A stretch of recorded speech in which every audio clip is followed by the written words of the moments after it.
नमस्कार, मेरा नाम है डॉक्टर पुरु धवन और आज इस वीडियो में हम जानेंगे कि पैरालिसिस पेशेंट जिनको अभी अभी पैरालिसिस हुआ है, जिनमें बिल्कुल चलने की पावर नहीं है, उठने की पावर नहीं है, करवट लेने की पावर नहीं है, वो कौन सी एक्सरसाइज बेड पे लेटे लेटे कर सकते हैं। इसके लिए आज हमारे साथ हैं डॉक्टर संस्कृति, जो फिजियोथेरेपिस्ट हैं और वो आपकी पूरी की पूरी हेल्प करेगी इस दिक्कत से निकलने के लिए। और आज हमारे साथ हैं महेश जी आज हमारे पेशेंट का रोल निभा रहे हैं और संस्कृति जी इनके साथ मिलकर आपको पूरा गाइड करेंगी। संस्कृति, ओवर टू यू। हम पैरालिसिस पेशेंट्स की बात करते हैं। जनरली पैरालिसिस पेशेंट के कॉन्टेक्स्ट में अगर हम देखें तो पेशेंट्स की कोई भी मूवमेंट नहीं होती है और पेशेंट्स बेड रिटर्न रहते हैं। तो इसमें बहुत ज़्यादा डिफिकल्ट हो जाता है केयर गिवर्स के लिए एज वेल एज पेशेंट्स के लिए कि वो एक्सरसाइजेस कैसे करें। तो आज इस वीडियो में हम जानेंगे कुछ ऐसी बेसिक इनिशियल एक्सरसाइजेस जो शुरुआती दौर में सारे पैरालिसिस पेशेंट्स को ज़रूरी करनी है। साथ ही साथ हम ये भी जानेंगे कि आपको ये एक्सरसाइज कब कब और दिन में कितनी बार करनी है, कितने रेपिटेशंस करने हैं, एज वेल एज कितने सेट्स करने हैं। तो सबसे पहले हम शुरू करेंगे पैरों की तरफ से, यानी लोअर लिम्ब से।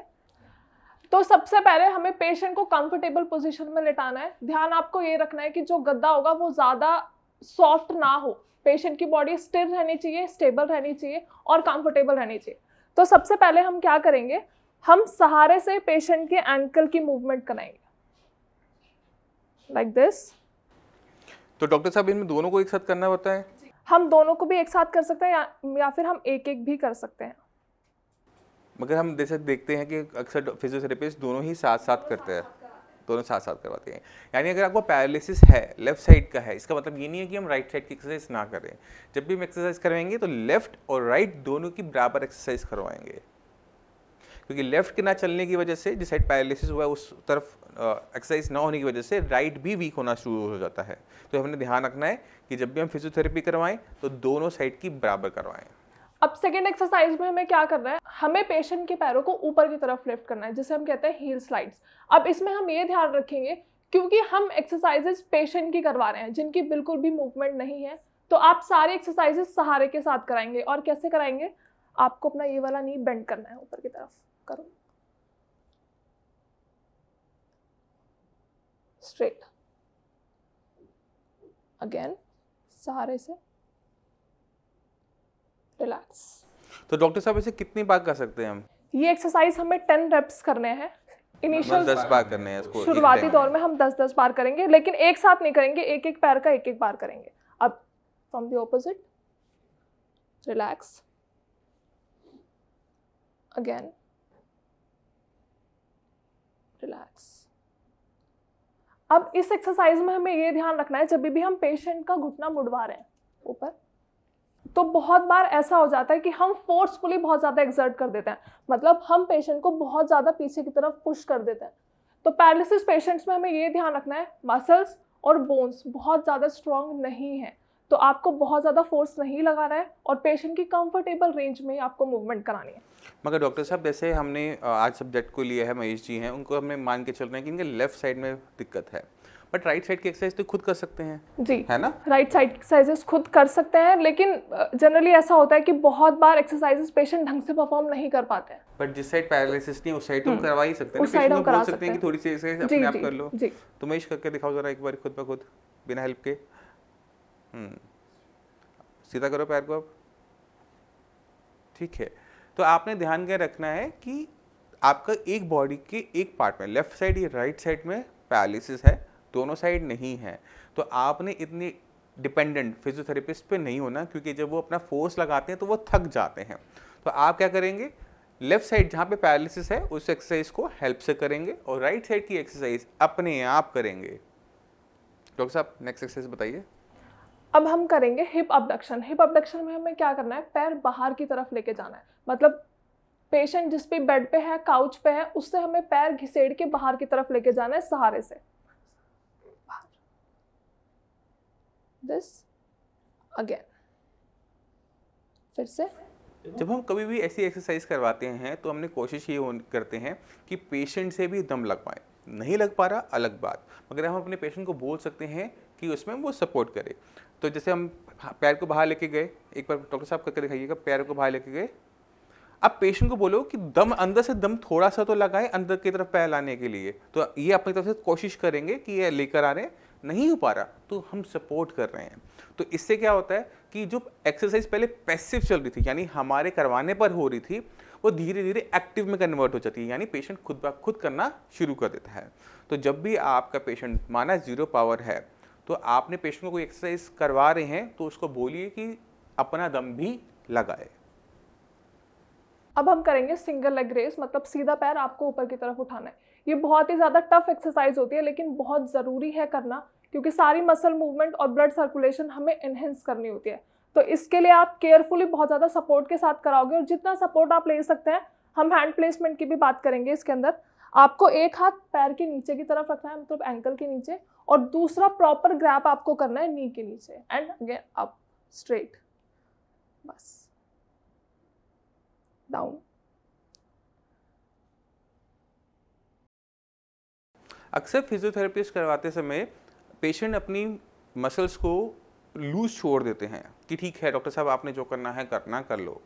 बट अगर हम ये देखते हैं कि जो पेशेंट अपनी तरफ से भी एफर्ट डालते हैं, चाहे हम पैर उठाने की बात कर रहे हैं या पैर को नीचे ले जाने की बात कर रहे हैं, अगर उसमें आप अपनी तरफ से एफर्ट डालना शुरू कर देता है पेशेंट, तो उसमें रिकवरी फास्ट होनी शुरू हो जाती है। क्योंकि उसके पीछे रीज़न है, आपकी जो मसल्स हैं वो ठीक हैं, आपकी बोन ठीक है, मगर आपके ब्रेन में जो क्लॉट आया था, नस फटी थी, उससे ब्रेन का वो हिस्सा जो आपके पैर को कंट्रोल करता है उसमें प्रॉब्लम आई है। तो हमने अपने ब्रेन से ही सिग्नल भेजना होता है, तो ब्रेन को ट्रेन करना पड़ता है कि उसको भेजो, उसे कमांड लो। तो हम एक्सरसाइज करवा ज़रूर रहे हैं, बट एक्सरसाइज हाथ पैर की कम और ब्रेन की ज़्यादा होती है। तो कोशिश करो, अपनी तरफ से कोशिश करो कि जब फिजियोथेरेपिस्ट डॉक्टर आपकी हेल्प कर रहा है, आपके लेग को ऊपर उठाने की कोशिश कर रहा है, तो थोड़ा सा अपनी तरफ से कोशिश करो कि डॉक्टर साहब को आपका वजन कम लगे।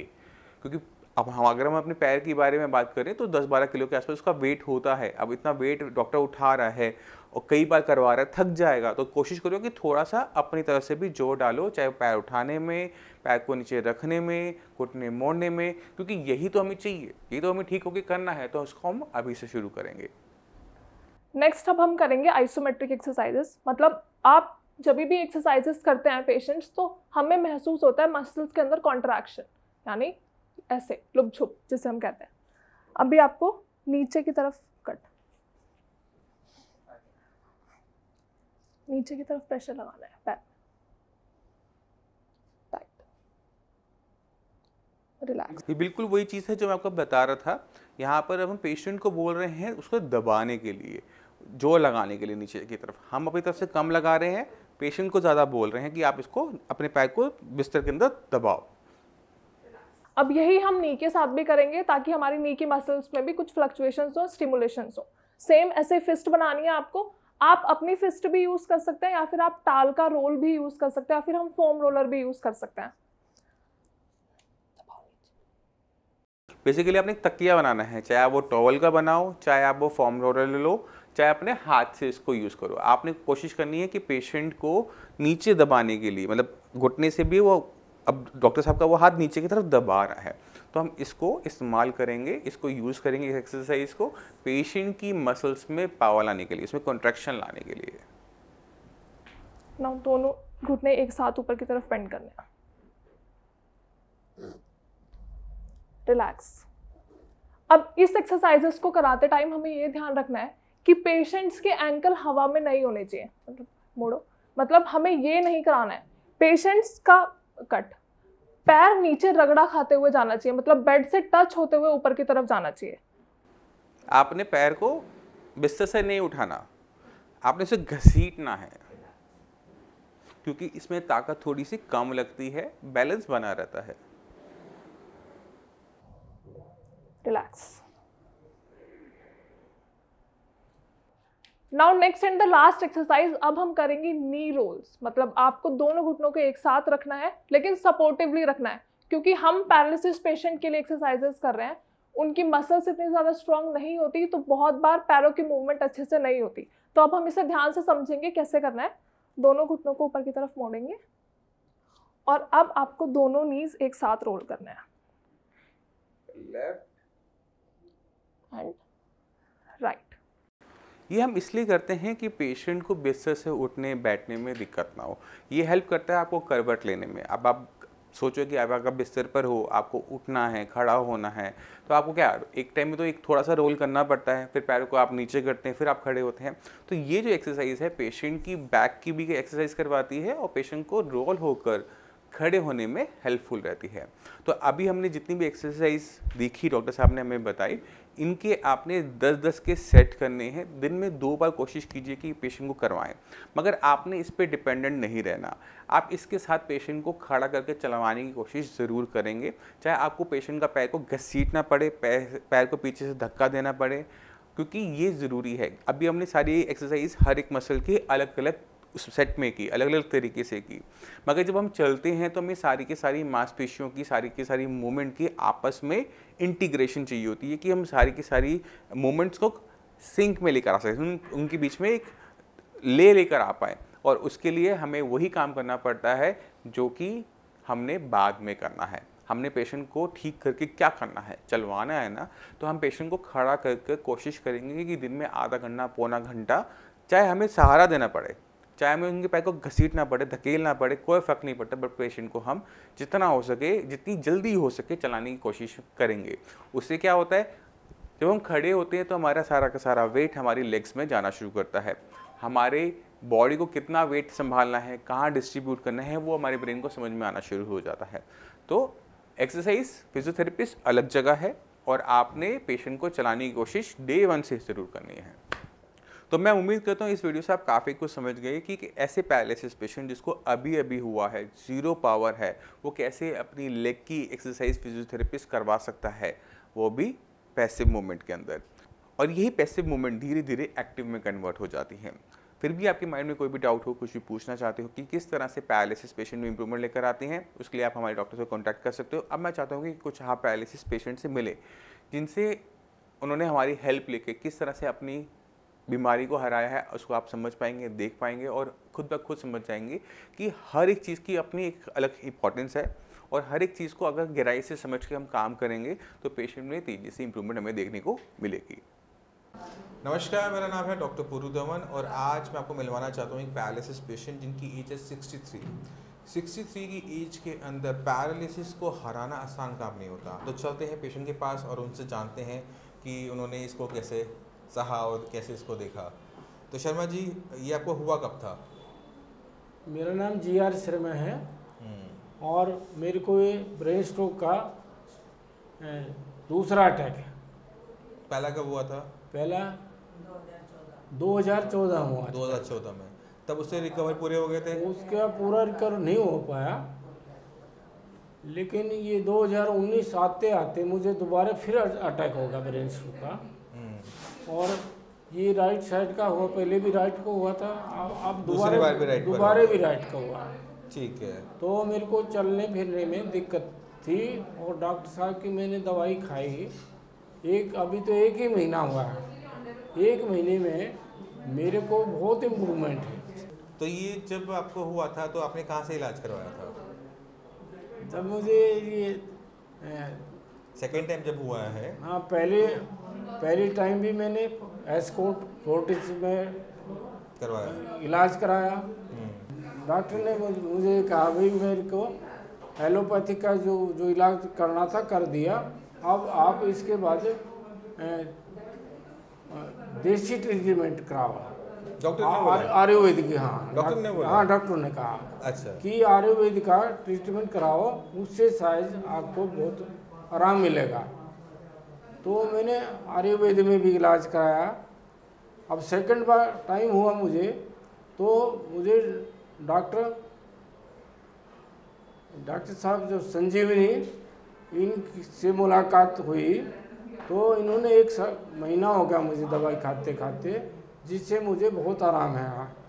और मैं आज दोबारा से 1 महीने की दवाई फिर दोबारा लेने आया हूँ। तो इससे मेरे को लग रहा है कि मैं कंप्लीट ठीक हो जाऊँगा।